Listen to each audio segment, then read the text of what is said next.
சமீபத்துல மதகஜா ராஜா படத்தோட பிரஸ் மீட்ல கலந்துகிட்ட விஷாலோட உடல்நிலை ரொம்ப மோசமா இருக்கிறத பார்த்துட்டு எல்லாருமே பலவிதமான விமர்சனங்கள் பண்ணிட்டு இருந்தாலும் அவங்களோட ஃப்ரெண்ட்ஸா இருக்கக்கூடிய சக நடிகர்கள்லாம் பார்த்தீங்கன்னா அவருக்கு ஆதரவா தான் பேசிட்டு இருக்காங்க.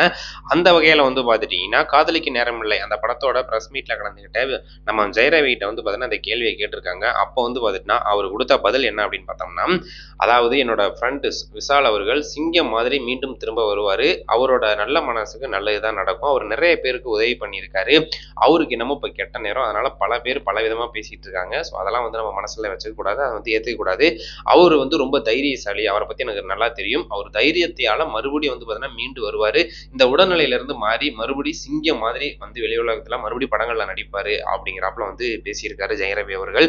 ஸோ விஷாலோட ஃப்ரெண்ட் நிறைய பேர் பார்த்துட்டீங்கன்னா விஷாலுக்கு ஆதரவாக ஸோ அவரை பார்த்துட்டீங்கன்னா ரெக்கவர் பண்ணி கொண்டாடணும் அப்படிங்கிற ஒரு முயற்சியில் இறங்கியிருக்காங்க. ஸோ நம்ம ஜெயரவி அவர்களும் விஷாலுக்கு சப்போர்ட்டாக தான் இப்போ பேசியிருக்காரு. ஸோ எல்லாருமே பார்த்தீங்கன்னா பாலாவோட படத்தில் அவன்னிவன் படத்தில் நடிச்சதுனால அந்த கண்ணை ஒரு சைடு இப்படி மாற்றி வச்சு நடிச்சதுனால தான் இந்த ப்ராப்ளம் வந்துச்சு, தலைவலி.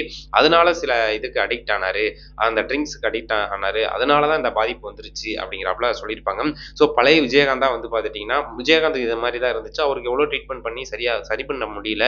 ஸோ அந்த நிலைமையில தான் நம்ம விஷால் அவர்கள் இருக்காங்க அப்படின்னு பலவிதமான சர்ச்சைகள் வந்திருந்தாலும் ஸோ ஜெயரவி அவர்கள் விஷால் ஒரு தைரியசாலி, அவர் கண்டிப்பா அவரோட தன்னம்பிக்கையால மீண்டு வந்துருவாரு, சிங்கம் மாதிரி மீண்டு வருவார் அப்படிங்கிறாப்புல சொன்னதுதான் இப்போ சோசியல் மீடியால வைரல் ஆகி வந்துகிட்டு இருக்கு.